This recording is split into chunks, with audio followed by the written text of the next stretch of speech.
Boa tarde a todos, vocês conseguem me ouvir bem? Ok, perfeito. Eu vou utilizar algumas ferramentas aqui da apresentação. E durante o processo de apresentação, eu vou deixar a todos algum tipo de... Precisam confirmar? Eu peço, por favor, para que vocês, durante a apresentação, registrem as mesmas através do chat. Há uma ferramenta de chat à esquerda da tela de vocês. E ao final da apresentação, nós vamos abrir o áudio a todos para que haja a possibilidade de... All attendees are muted. Possibilidade de fazer perguntas, ok? Então, mais uma vez, eu agradeço a oportunidade e o tempo de vocês para nos escutar. Como o Wallace comentou, meu nome é Daniel Junqueira, eu faço parte da equipe da A10 Networks no Brasil. E a intenção é apresentar a vocês. Vocês conseguem ver a minha tela, perfeito?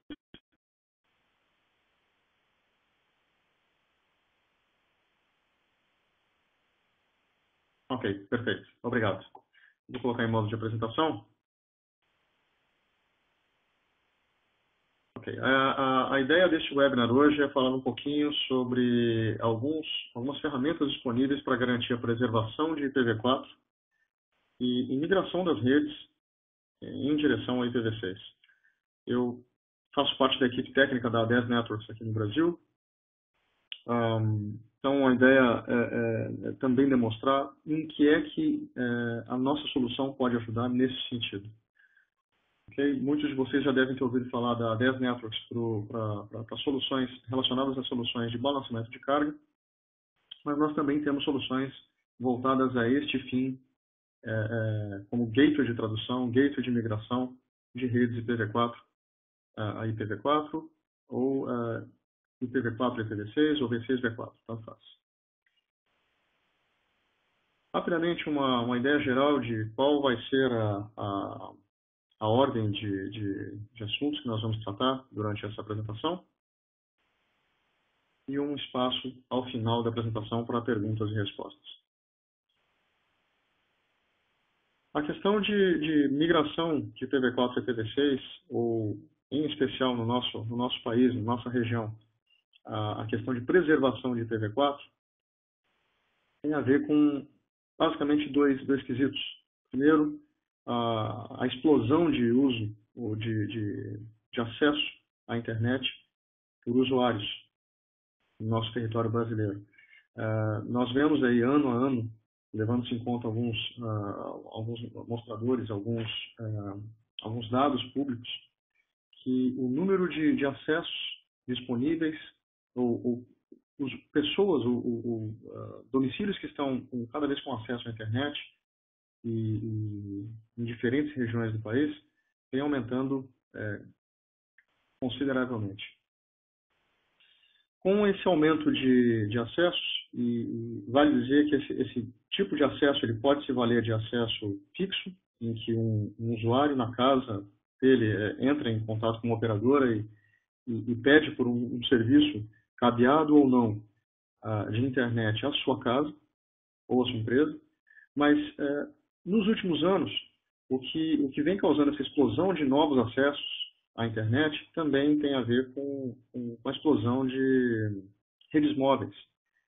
Nós vimos aí a evolução das redes 3G e agora, mais recentemente, as redes de quarta geração, as redes LTE, trazendo a possibilidade de acesso à internet por fim de tablets ou smartphones. Então, essa explosão de acessos começou a trazer à tona um problema que já era antigo, que já era latente em outras regiões, mas começou a acontecer aqui na nossa região, que é exclusivamente a questão de esgotamento de endereçamentos IPv4 à disposição para que fosse ofertado aos clientes finais. Recentemente estávamos trabalhando aí com uma projeção que estava disponível dentro do LACNIC e também do NIC-BR com relação ao grupo de endereçamento IPv4 disponíveis em nossa região. E havia aí uma previsão na época de junho de 2014 como sendo realmente o momento em que os blocos IPv4 realmente esgotariam. Realmente essa previsão se mostrou verdadeira.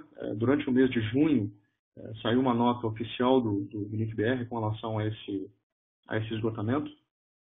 Então, daqui para frente vai entrar um cenário em que vai ficar mais difícil, talvez mais caro, ou mais burocrático conseguir um bloco de IPv4 público. E o esgotamento desse IPv4 público traz à tona um problema que já existe há anos, né? Que no passado foi resolvido através de outras técnicas, através de criação de outros protocolos, mas que agora tem realmente que ser tratado. Essa questão aí de esgotamento dos endereços IPv4 públicos. Bom, alguém pode fazer a pergunta, né? Há anos atrás a gente já tinha à disposição IPv6, então por que não utilizar IPv6? O IPv6 ele está à disposição, ele é realmente a solução final, ou seja, todo e qualquer tipo de problema relacionado ao protocolo em si, IPv4, seja na questão relacionada à quantidade de endereços disponíveis, ou ferramentas de QoS ou segurança abarcadas dentro do protocolo. Qualquer problema que o IPv4 vem causando há alguns anos pode sim ser resolvido com o IPv6. O fato é o seguinte: hoje a quantidade de conteúdos à disposição para IPv6 ainda é baixa, ainda é pequena. E para que haja realmente a adoção final de IPv6, há de se ter isso numa cadeia completa, vulgo. Há de se ter isso suportado pelos clientes finais, suportado pelas redes das operadoras de acesso à internet, assim como os conteúdos que vão ser acessados. Se cada um desses componentes dessa equação não estiver realmente pronto para suportar o IPv6 nativo, realmente algum tipo de tradução vai ter que acontecer no meio do caminho. Se a gente olhar hoje, do ponto de vista de conteúdo, o conteúdo ele ainda se mostra baixo nativamente disponível em IPv6. Então, essa é uma ação que precisa ainda ser trabalhada, precisa ainda ser melhorada. Mas, queira ou não, nós vamos ter um cenário, não se sabe de quanto tempo, em que vai ter que acontecer a coexistência desses dois protocolos e, no meio do caminho, algum tipo de tradução. Porque ambos os protocolos, IPv4 e IPv6, não têm compatibilidade direta. Então, há de se ter na rede algum tipo de, quando necessário, algum tipo de gateway de tradução, quando um desses três componentes, seja o cliente, seja a rede da operadora, ou seja o conteúdo, não estiver preparado para falar IPv6 puro. Quando isso estiver acontecendo, realmente, daí para frente, a gente vai falar pura e simplesmente de roteamento. Não há necessidade de ter qualquer tipo de gateway de tradução, mas enquanto houver realmente essa coexistência de protocolos, há de se ter algum gateway na rede. Agora, antes da gente falar de coexistência, lembrando um pouquinho a questão de endereçamento IPv4 público esgotado, o endereçamento IPv4 público esgotado traz para o operador, em especial para o operador de serviço, um problema relacionado ao crescimento, em que se o operador não tem condição de conseguir, ou orçamento para conseguir um novo bloco de endereçamentos IPv4 públicos, ele fica limitado ao bloco que ele tem hoje para atender o número de clientes que ele atende atualmente. Ou seja, impede ele realmente de crescer ou de aumentar a área de atuação ao qual ele atua. Então, o que nós nós temos visto, do ponto de vista de transição para as operadoras em direção a IPv6, são basicamente dois grandes passos. O primeiro passo é baseado em um processo que visa preservar o recurso de IPv4 que ele tem hoje. Então, é garantir que você consiga crescer em termos de número de clientes em IPv4, ou melhor dizendo, clientes que só suportam IPv4, mas conseguir fazer isso com os recursos de IPv4 público que você já dispõe hoje. Então, não realmente ficar preso à questão de blocos disponíveis ou novos blocos públicos para garantir o seu crescimento. Esse primeiro passo ele não é um passo final, ele é um passo transitório, não se sabe ainda quanto tempo essa transição vai durar, mas ela permite que o operador já comece a se preparar para os passos seguintes. Aí sim, realmente já olhando para a questão de migração em IPv6. Seja ela através de múltiplas tecnologias, existem múltiplas hoje, e outras tantas que estão sendo desenvolvidas, mas realmente partir para um passo em que você faça a migração, faça a tradução, ou tunelamento, ou o que seja. Então existem várias tecnologias disponíveis atualmente. Se nós olharmos para algumas delas, nós vamos ver uma série de sopa de letras que envolvem basicamente três grandes grupos aí de tradução, de operação. Ou se faz uma tradução direta, ou se faz um tunelamento do tráfego, seja de IPv4 para uma rede IPv6, ou o contrário, tráfego de IPv6 numa rede IPv4, ou algumas técnicas que envolvem a melhor utilização, vamos dizer assim, a garantia de que um determinado protocolo que opera em IPv6 possa operar de forma adequada. Tá? Eu vou dar um exemplo que tende a resolver a questão de IPv6, não pela questão de endereçamento por si só, mas, de repente, da forma como resolução de nome acontece.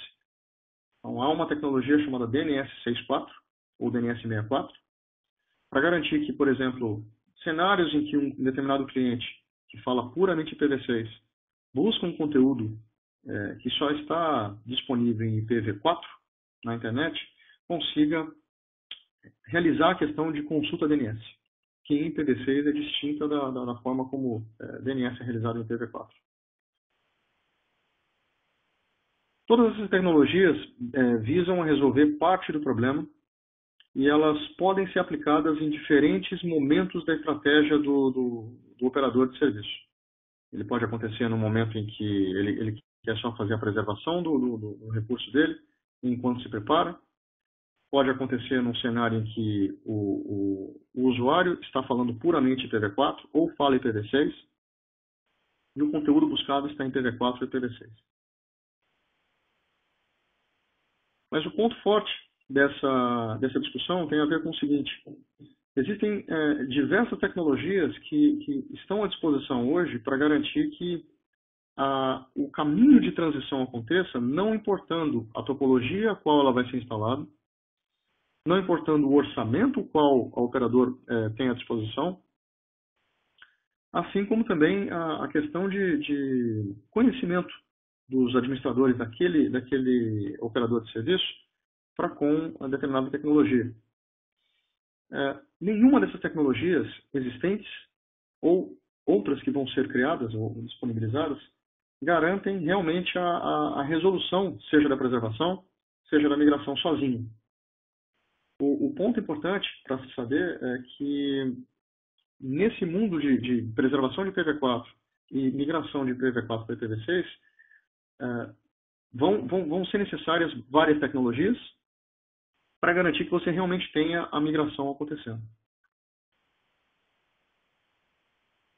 Se nós olharmos em especial, do ponto de vista de um operador de serviço, o que é que seria interessante ele realmente questionar no momento de análise? Perfeito, eu preciso realmente apostar numa solução que me ofereça a questão de preservação, que me ofereça migração de IPv6 quando eu precisar, da forma como eu precisar. Então, quais são as questões críticas na escolha de uma solução? Elas estão descritas neste slide e basicamente focam na questão de performance, não só de throughput, mas na questão de quantidade de sessões simultâneas suportadas pela plataforma. Nós vamos ver exatamente onde essa solução vai ser implantada na rede, mas, via de regra, ela fica no centro da rede da operadora. Então, imagine o seguinte, uma solução que fica no centro da tua rede, próximo da saída de internet, e seja, de repente, um gargalo não só de throughput, mas da quantidade de sessões que podem passar por ela para serem traduzidas, isso tem um impacto direto no operador em quantas sessões máximas o seu usuário final, o seu cliente final vai conseguir abrir para a internet. Se a gente lembrar que um operador de serviço, muitas das vezes, tende a operar da forma mais transparente possível, isso acaba sendo um problema realmente bem crítico.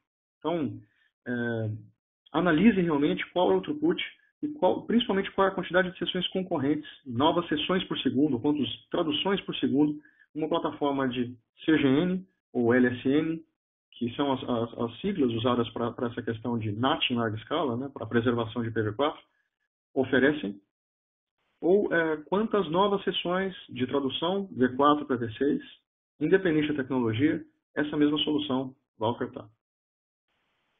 Ainda no quesito de oferta da solução, do ponto de vista de alta disponibilidade, como é que esta solução, que vai ser colocada no centro da rede, pode ser empregada? Eu posso colocá-la em ativo, a standby, ter uma convergência rápida em caso de falha do primeiro equipamento.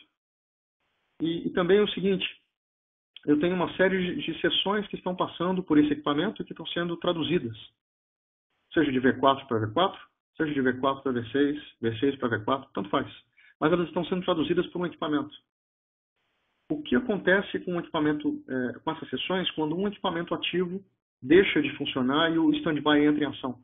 Então, a questão de alta disponibilidade é ligada também com as sessões vivas. O que acontece com elas? Seguindo adiante, flexibilidade. Como é que essa solução pode permitir crescimento? Eu vou ter condição de crescer conforme a demanda? Ou não? Eu vou ter que reinvestir o que eu investi lá atrás, jogar fora o investimento que eu fiz lá atrás e reinvestir de novo. Como é que essa solução entrega as diferentes tecnologias? Lembrem-se, existem diversas tecnologias, nem todas podem ser válidas para o seu ambiente, nem todas precisam operar ao mesmo tempo. Como é que a solução de tradução, de migração, opera nesse sentido? Eu consigo colocar mais de uma ao mesmo tempo? Eu consigo colocar múltiplas? E, por fim, registros. Login.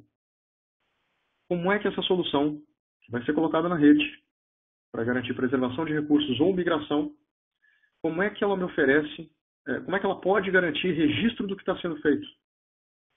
Porque, lembrem-se, são sessões que vão passar pela sua rede, vão ser traduzidas. Eventualmente, no momento de auditoria, há de se ter um registro do que foi feito. Então, como é que essa solução pode ajudar? Quais são as vantagens e desvantagens? Então, é importante saber como é que ela pode ajudar nesse sentido. Para esse fim, a A10 Networks, em conjunto com a Binário, com o grupo Binário, trouxe ao mercado uma solução para garantir a preservação de IPv4, migração de IPv4 e IPv6 para cenários de ISPs de tamanhos com uma demanda talvez não tão agressiva quanto algumas operadoras que peçam por uma demanda maior na indústria. Então, nós temos um dispositivo especializado que foi criado para garantir que esse tipo de tradução ou esse tipo de migração aconteça na rede. Esse dispositivo é um dispositivo desenhado, seja na forma de um hardware ou na forma de um ambiente virtual que pode ser instalado na sua rede. A solução em especial tem o nome, a linha de soluções da A10 Networks para esse fim tem o nome de Thunder CGN. E ela pode se apresentar, como mostra aqui na topologia.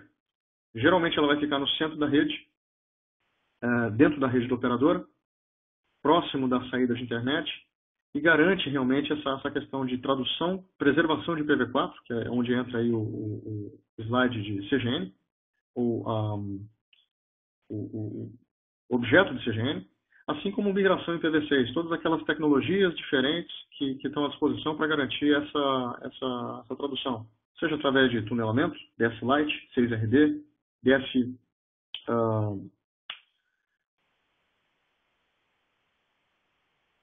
LW406, assim como também NAT64, DNS64, entre outras técnicas.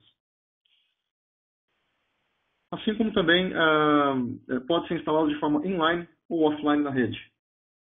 Se levarmos em conta uma questão inline, um deployment inline, o nosso equipamento ficaria conforme descreve-se agora nesse slide. Então ele fica realmente no centro da rede e fica no meio do caminho.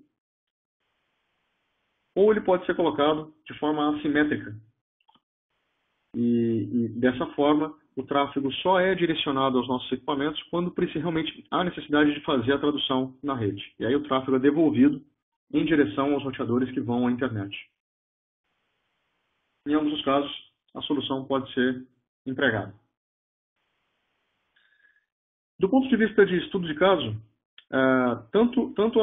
eu havia comentado que nós temos a solução tanto através de hardware dedicado, assim como um appliance virtual que pode ser instalado num servidor existente na rede. Nós acabamos montando um estudo de caso, considerando uma demanda inicial e eventual crescimento de um provedor de serviços. Então, olhando para uma fase inicial, um eventual provedor de serviço poderia instalar ou colocar o nosso appliance virtual, vTunder, em um servidor existente, instalado num servidor que esteja configurado como hypervisor da VMware, ou da Citrix, ou KVM, ou inclusive Microsoft Hyper-V. Instalado na rede, esse vTunder garante que haja essa técnica de preservação, CGN, Carrier Grade NAT, e garanta que a operadora consiga desenhar sua estratégia de migração em IPv6 enquanto mantém o crescimento. Então, o ponto importante dessa primeira solução, que pode ser aplicada com throughputs desde 200 megabits até 8 gigabits na rede, é garantir que a operadora continue a expandir a sua base de clientes enquanto inicia a estratégia para suporte de IPv6 na rede, seja ela independente a tecnologia a ser aplicada. Esse mesmo operador de serviço, quando tiver uma expansão ou uma necessidade maior de tradução, ou de preservação, ou de migração de oferta de IPv6 puro aos seus clientes, pode reutilizar esse mesmo vTunder para que seja aplicado em pontos de presença remotos.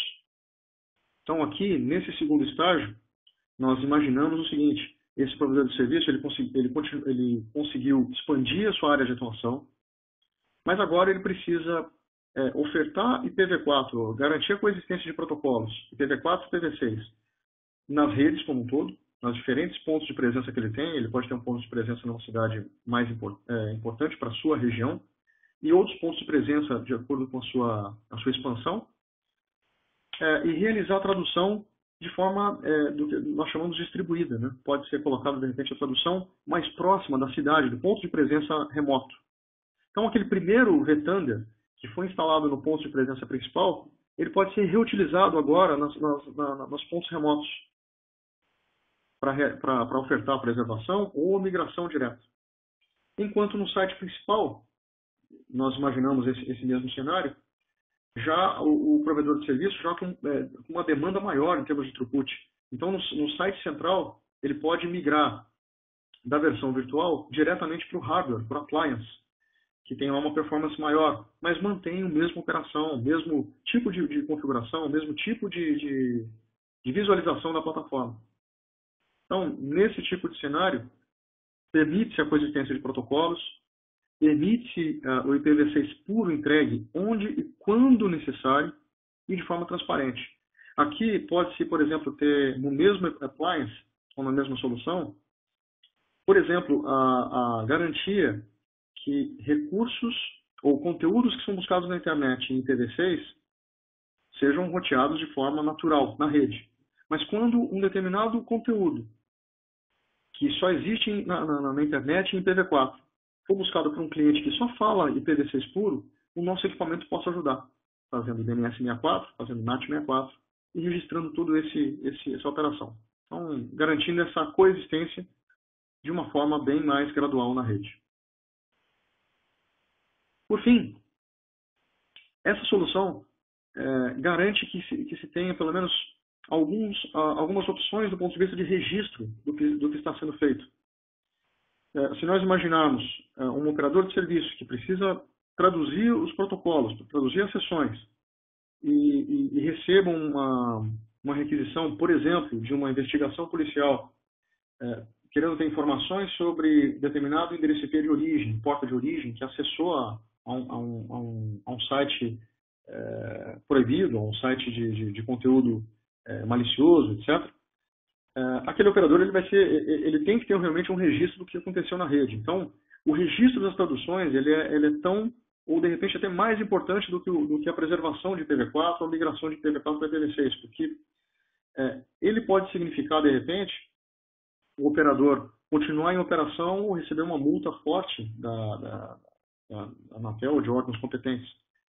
Então, do ponto de vista de registro, existem, quando a gente olha para essa questão de preservação de IPv4 e migração de IPv4 para IPv6, existem 3 cenários, ambos os 3 suportados pela nossa plataforma, para garantir que isso aconteça na rede. O primeiro cenário é de log dinâmico, em que as traduções são registradas conforme a atividade e exportadas aos servidores externos.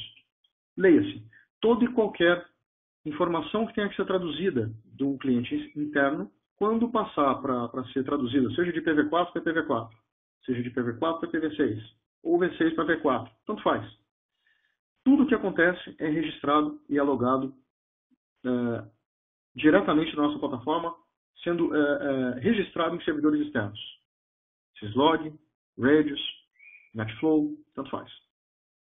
Então, a grande vantagem desse tipo de tecnologia, ou desse tipo de opção, é que você tem um registro de atividades da rede, do que acontece, sem que você tenha que fazer um mapeamento prévio. E há uma flexibilidade total do ponto de vista de pools públicos. Quanto eu vou precisar usar, quanto eu posso dedicar, cotas de usuário, etc. A grande desvantagem, por outro lado, é que essa solução em que se registra tudo requer um armazenamento desses registros. O que fatalmente vai trazer, além da solução de CGN, ou a solução de migração, a necessidade do operador de realmente armazenar aquilo. Então, quando a gente fala de registro, é um registro considerável, não é pouca coisa. Fatalmente, esse tipo de deployment vai pedir, em conjunto com a plataforma de CGN, uma plataforma de storage, uma plataforma de backup, além de algum tipo de mecanismo, algum tipo de inteligência de correlação dos eventos. Seja através do próprio Radius, seja através de plataformas de log que tem um engine de correlação embutido, mas há de se ter essa correlação e esse armazenamento considerável na rede. Isso pode ser um custo considerável no projeto como um todo. Segunda opção, log fixo, o que em alguns vendors chamam de NAT determinístico, ou em alguns documentos chamam de NAT determinístico. Basicamente é um mapeamento mais rígido das traduções ou de reserva de portas de acordo com o que você queira colocar na rede. De uma forma simplista, significaria você alocar um número de portas e IPs específicos e portas específicas para cada usuário na rede. Então, monta-se uma cota inicial de portas, e TCP, UDP, e Queries IDs e CMP por usuário. E esse mapeamento prévio garante que, uma vez que você tenha esse mapeamento realizado e registrado, documentado, você aplique ele na rede e não tenha que registrar, não requer algum tipo de log, algum tipo de registro dinâmico, porque já houve um mapeamento prévio. Se por um acaso uma ligação, um pedido de auditoria chegar à sua infraestrutura, já se sabe de antemão que aquele determinado IP, com aquela porta pública, pertence a um determinado usuário na rede, um determinado CPE na rede. Já se tem, o operador de serviço já tem um comportamento prévio e estático de como a rede vai se comportar, como ele vai fazer a tradução. Então, a grande vantagem é que esse tipo de opção ou de deployment registra de maneira prévia essas portas IP públicas e não requer servidor de log ou correlação, ou backup, ou storage, não requer nada disso. Então, o custo para garantir esse registro, ele cai vertiginosamente. A desvantagem dessa opção, desse deployment, é que há de se fazer um mapeamento mais rígido dessas traduções.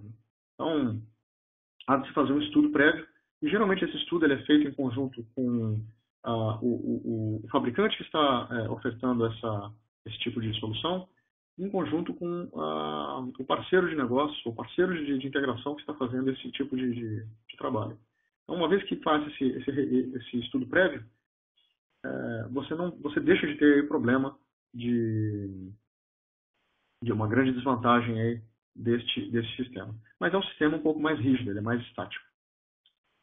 Há ainda um terceiro modelo de opção de registro de traduções, os quais tem-se o NAT determinístico, que é basicamente o que eu descrevi anteriormente, só que com uma pitada de log dinâmico na rede. Basicamente é uma mescla dos dois casos, das duas opções anteriores, em que você tem realmente esse registro prévio criado, mas que você tenha na rede a opção de garantir alguns IPs públicos e algumas portas públicas para que sejam usadas em casos extremos, ou casos extras, ou casos especiais. Por exemplo, vamos supor que na rede tenha sido feito um mapeamento prévio para ofertar, por exemplo, 1000 portas TCP, 1000 portas UDP simultâneas por usuário na rede. E tenha sido alocado esse tipo de cota por usuário para todos os usuários que vão ser mapeados, vão ser traduzidos na rede IPv4, V4, por exemplo, CGN. Num cenário, por exemplo, que um usuário ou um CPE peça mais do que as 1000 portas TCP ou 1000 portas UDP que vão ser acertadas ou vão ser previamente estudadas, e até a utilização desses 1000 portas TCP e 1000 portas UDP não vai ser logado nada, mas vamos supor que um usuário peça mais do que as 1000 portas. Eu posso deixar um bloco de portas compartilhadas, que não vão ser usadas ou alocadas para nenhum usuário, mas que podem ser usadas nesses momentos. E quando elas forem usadas, aí sim eu vou fazer log dessa utilização extra, para que num cenário que eu precise, no momento de auditoria, eu tenha a condição de saber que determinado CPE, determinado usuário, utilizou essas portas públicas destes IP públicos.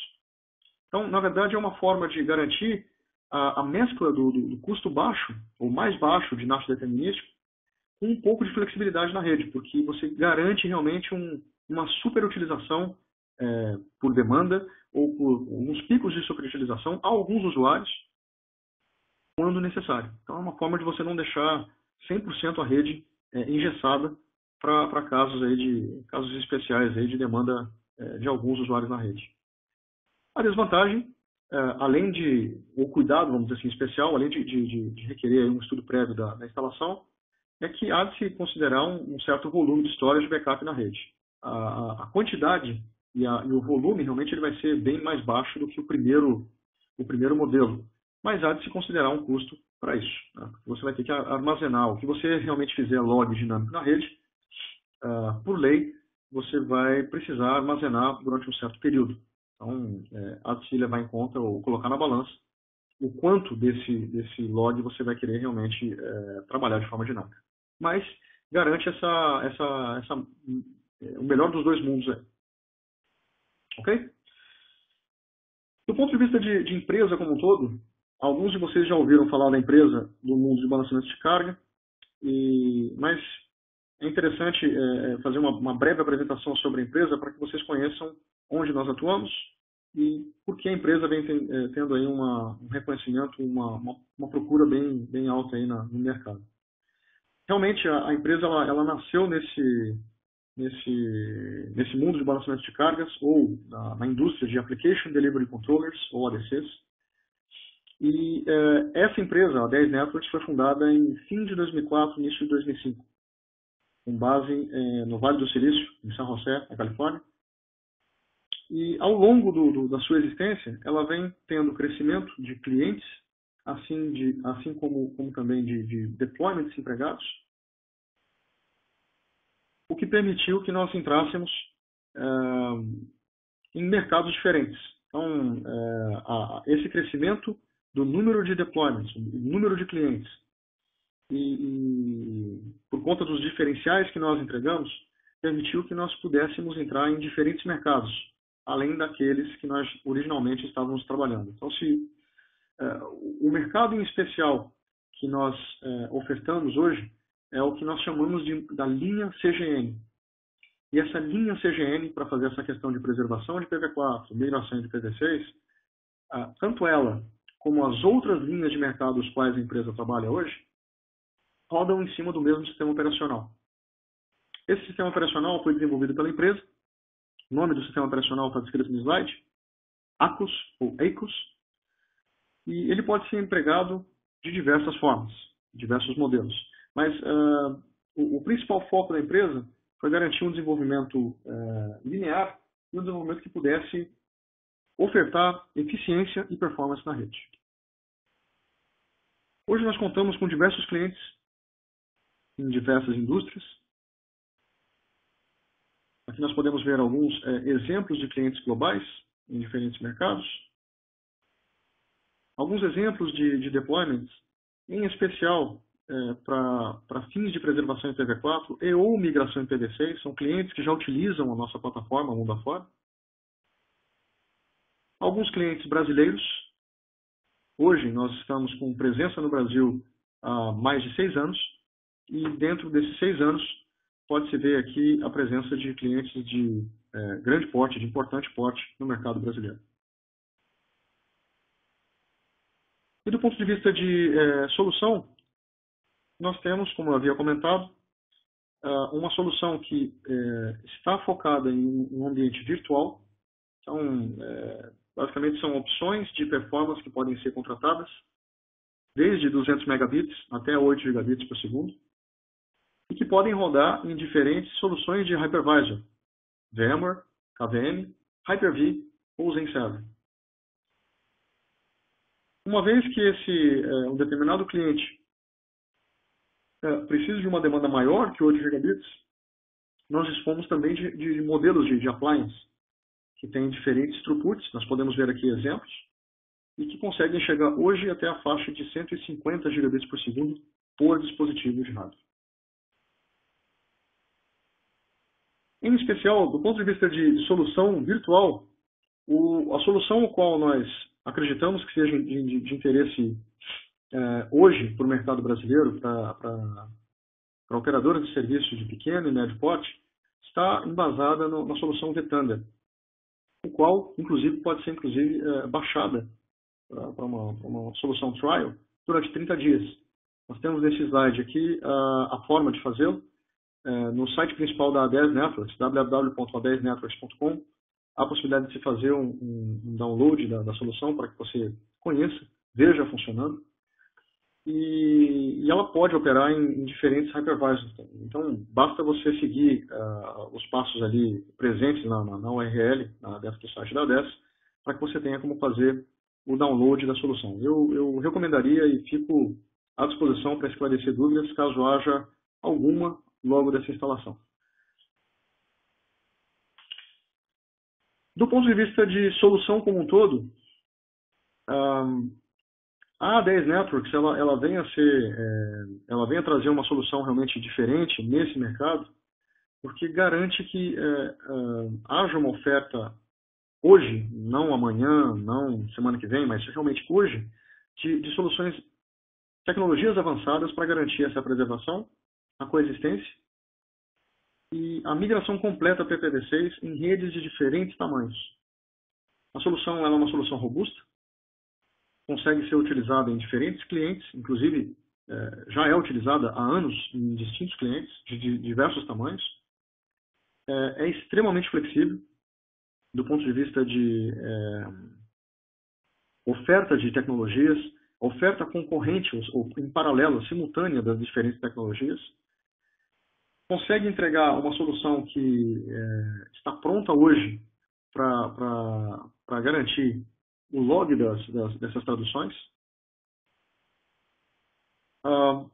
E do ponto de vista de solução em hardware, consegue realmente ofertar uma solução que entrega uma performance com uma eficiência extrema. Então, hoje nós temos soluções que entregam 150 gigabits em hardware e conseguem entregar isso em 1 U de altura. Então, e essa mesma inteligência está disponível nessas soluções em hardware, assim como as soluções de software, que tem mesmo look and feel, mesmo tipo de configuração, e podem ser realizadas através de interface gráfica ou interface linha de comando. Após a apresentação dos slides aqui, eu posso demonstrar rapidamente aqui uma visualização de entrada dentro da plataforma para que vocês vejam, tenham uma ideia mais ou menos do acesso à plataforma. Do ponto de vista de custos, ela tem uma solução que tem um custo justo e pode ser ainda otimizado por conta da forma como a 10 Networks e Binário, Grupo Binário, podem ofertar isso aos senhores. E a solução da 10 não dispõe de licenciamento ou renovações. Então, isso pode ajudar do ponto de vista de custo de manutenção. Você investe numa solução hoje, essa solução é sua, e você tem condição realmente de utilizá-la da forma como precisa. E acaba tendo aquelas ferramentas lifetime. Hoje nós contamos com um suporte que está bem próximo da Binário. Nós temos condição de ofertar uma série de opções financeiras, de acordo com cada orçamento, de acordo com cada cenário em questão. E temos suporte em território brasileiro para a questão de instalação, manutenção, assim como em casos de soluções baseadas em hardware, a questão de reposição em diferentes modos de SLA. Antes de terminar a questão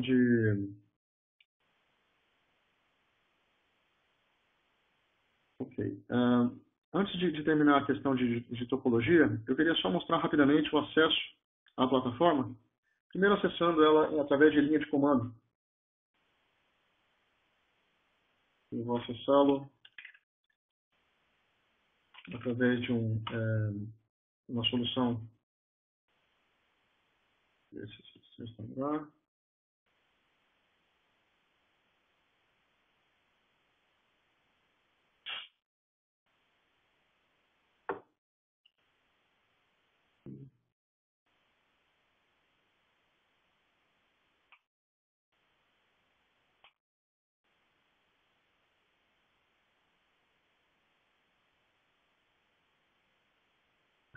Uma vez entrando dentro da solução, eu tenho a condição de rodar comandos muito similares a soluções de roteamento de mercado.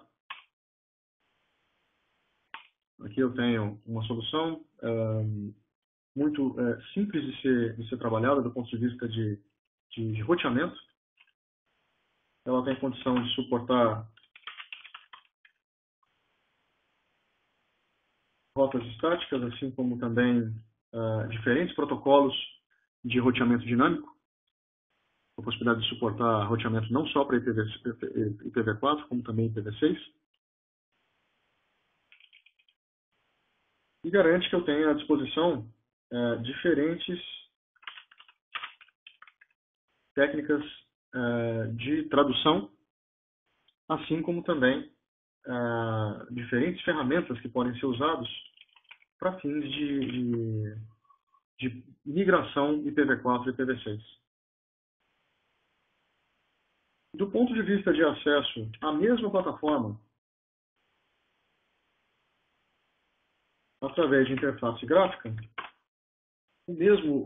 a mesma solução pode ser acessada através de uma interface gráfica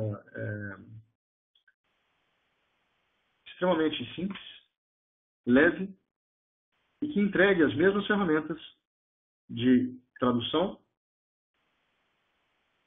de migração,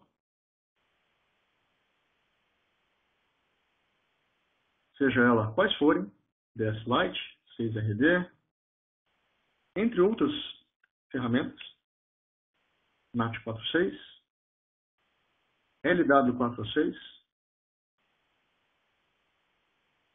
e consiga entregar, do ponto de vista de informações, seja para LSN, seja para NAT64 ou NAT46, dados extremos do ponto de vista de ferramentas disponíveis para tradução, contadores de dados e informações que ajudam do ponto de vista de acesso, do ponto de vista de auditoria, assim como estatísticas gerais.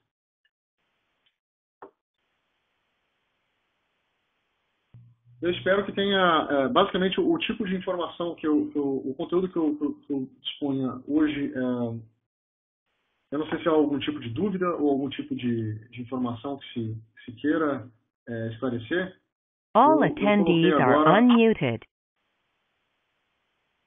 Todos os usuários com a possibilidade de fazer questões, então o áudio de vocês está liberado. Eu não sei se há alguma dúvida, algum tipo de informação que precisa ser esclarecida.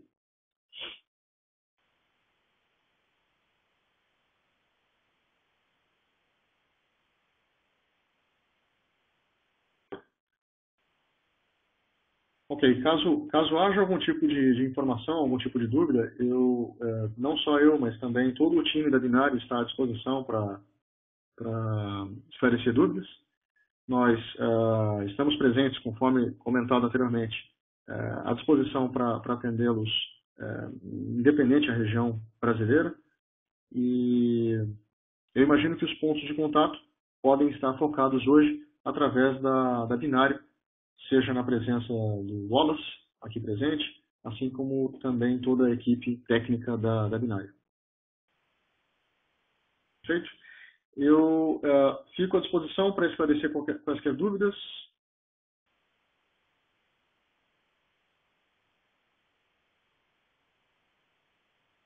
Ok, perfeito.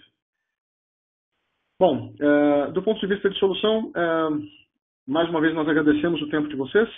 Caso haja alguma dúvida, eu peço, por favor, para que vocês entrem em contato com a equipe da Binário, assim como através por e-mail ou por telefone. Caso vocês queiram ter algum tipo de informação extra dessa solução, também podem fazê-lo através da Binário. Daniel. Eu agradeço em nome da ADES a presença de vocês e fico agora à disposição de eventuais perguntas. Daniel, Diogo falando, tá me ouvindo?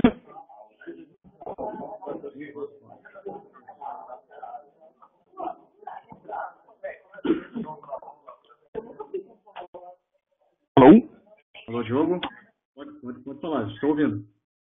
A dúvida é o seguinte, quando você usa um roteador tradicional para fazer NAT, depois dessa migração, digamos que sua rede inteira já migrou para IPv6, você consegue aproveitar essa caixa num outro posicionamento.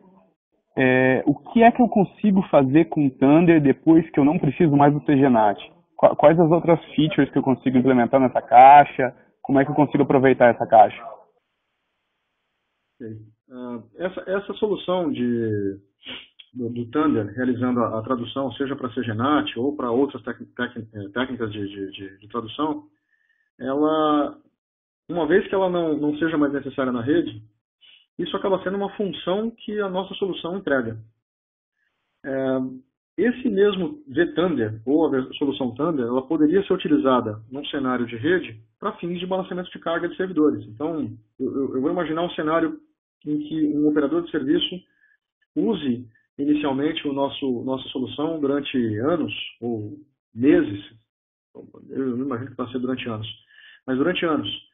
E num eventual cenário ela veja o seguinte, olha, toda a minha rede já está pronta para IPv6, eu tenho pilha dupla configurada na rede, eu tenho clientes que passam pela minha rede trafegando, roteados, puro IPv6 ou puro IPv4, indo em direção de conteúdo na internet, eu não preciso mais de nenhum tipo de tradução, eu não tenho mais necessidade de um tipo de coexistência de protocolos. Essa solução de Thunder ela pode ser reutilizada na rede apenas modificando um código, na verdade vai ser um simples update de imagem, para garantir que ela possa ser reutilizada na rede agora como um balanceador de cargas. E aí você vai conseguir ter todo qualquer tipo de benefício de um balanceador, com otimização de aplicações, etc., na rede. Sem custo algum.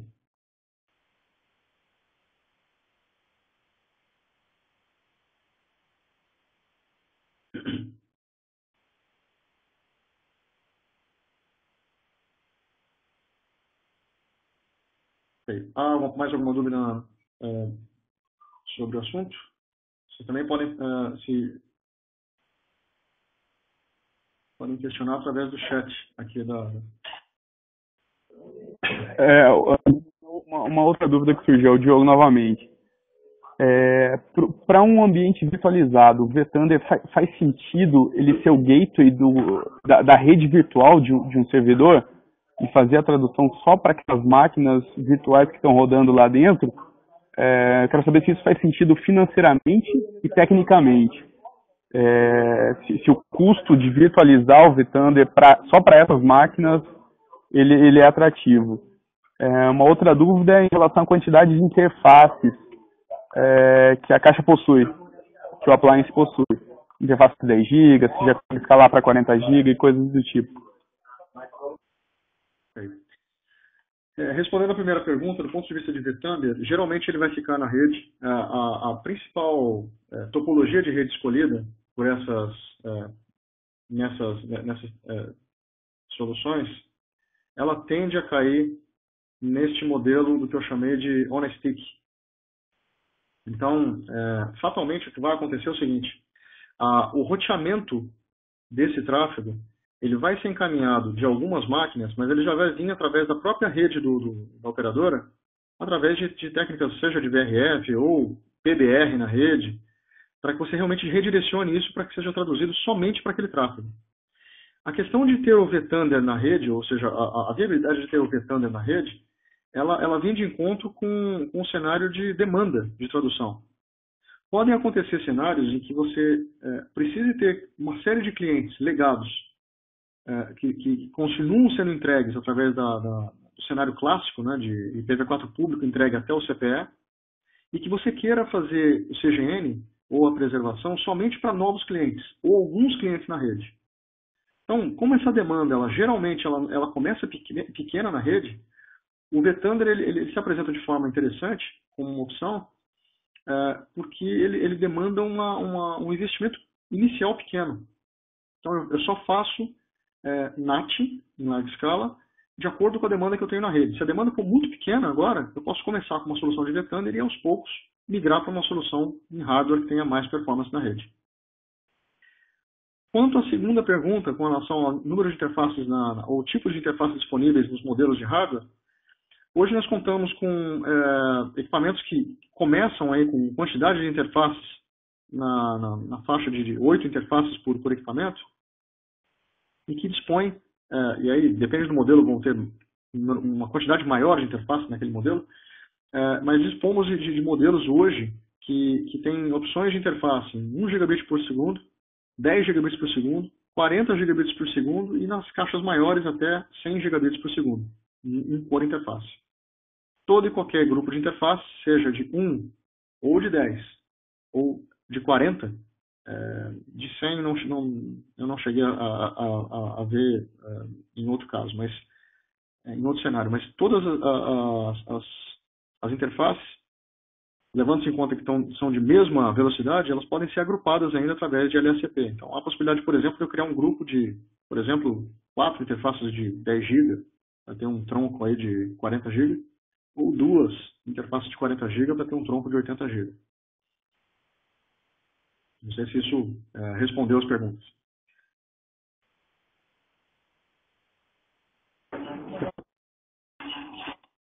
respondeu sim, obrigado. Ok. Perfeito, senhores. Em nome da DES, eu não sei se há mais alguma dúvida.